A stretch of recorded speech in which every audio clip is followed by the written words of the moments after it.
Hello and welcome to this video tutorial. Today we're looking at creating a pattern like this in Adobe Illustrator, and what we're going to focus on is just how much image you need to make a pattern like this. Now, thanks to one of my viewers who asked this question, and what she wanted to do was to make something similar to this pattern. And she sent me her file, and what she had in her file was something that resembled a little bit this. And she was struggling to make a pattern out of it.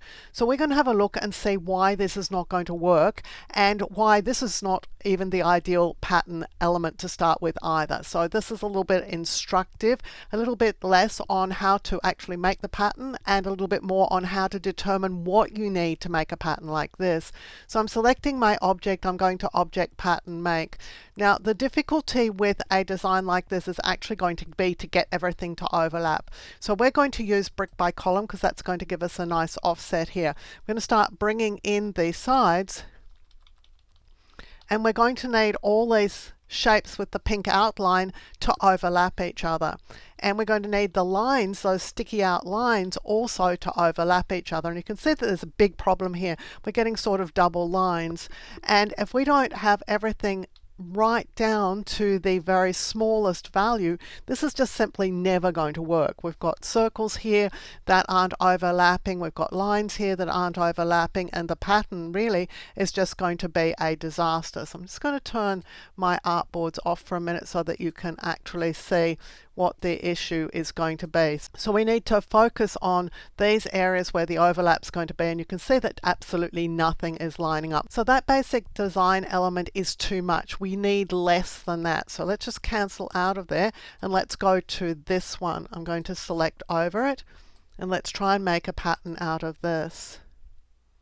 Again, we're going to use brick by column to get that offset. Again, we've got problems with lining these circles up.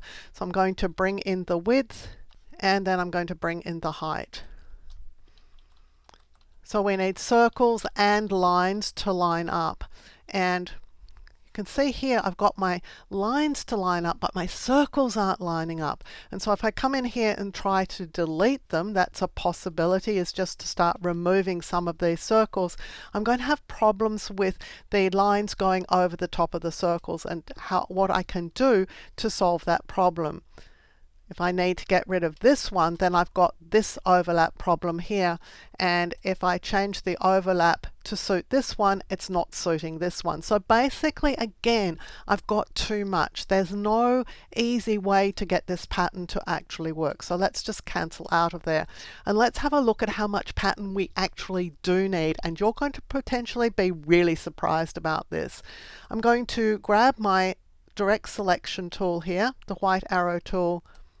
I'm going to select over these lines. Now, right now it looks like I've got the whole shape selected, but because I had the direct selection tool selected, and because I just dragged over these three lines, in actual fact, only those three lines are selected. And if I press delete, you'll see that they are deleted. I'm going to do the same down here and delete these three lines.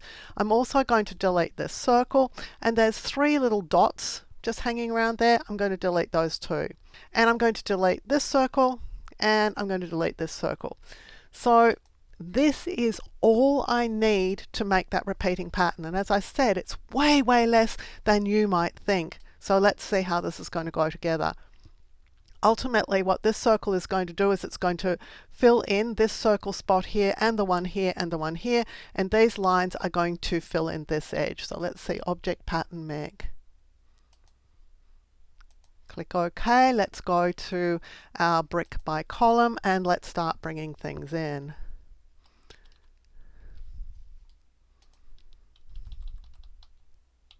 Now, because of the way I designed it, this element down here at the bottom is going to be my friend, because it's going to show me roughly where everything should be lined up. I need this point here to be at about that point, and then the rest of the pattern is going to look pretty good. So let me just go and put it roughly where it needs to be. I think the width is a little bit off here, and perhaps the height too.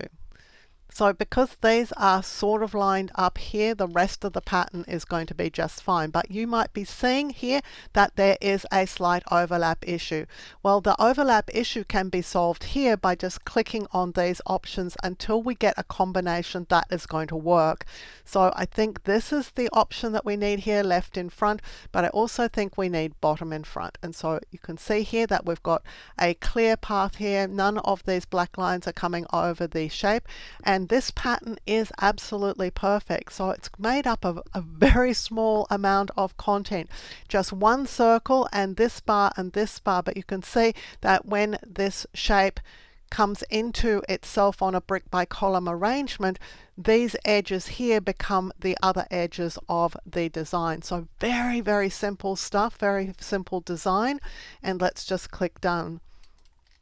Let's go and check the pattern. So I'm just going to fill a shape with our pattern. I'm going to scale it, transform scale. I'm not going to transform my objects. I'm just going to transform the pattern itself and click OK.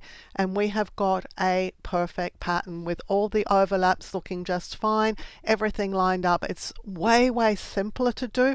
Even if you could get this one to behave eventually, you'll find that designing with just the smaller number of elements is going to cut your design time down, because you're not going to be sitting in that pattern make tool forever trying to get things to line up, because you don't need so many elements. So I hope this has helped you a little bit to understand how diamond shaped patterns can be put together, and just how little a set of elements you're going to need to get them to work. If you like carefully researched content like this, clearly presented in a step-by-step format so that you can get great results, then you'll love my Skillshare content. I'm a Skillshare top teacher. I have hundreds of short courses on Skillshare that you can access, along with thousands of other great courses, all for the price of a single subscription. If you're interested, there's a Skillshare coupon for you in the description below to use to sign up. Using this coupon benefits me as a creator, and it helps me continue to make free content available here for you also on YouTube. Thank you for joining me for this video tutorial. On the screen now, you'll see a video that I've hand-picked for you. If you enjoyed the video you've just watched, I know that you're going to really enjoy the one I've picked for you to watch next.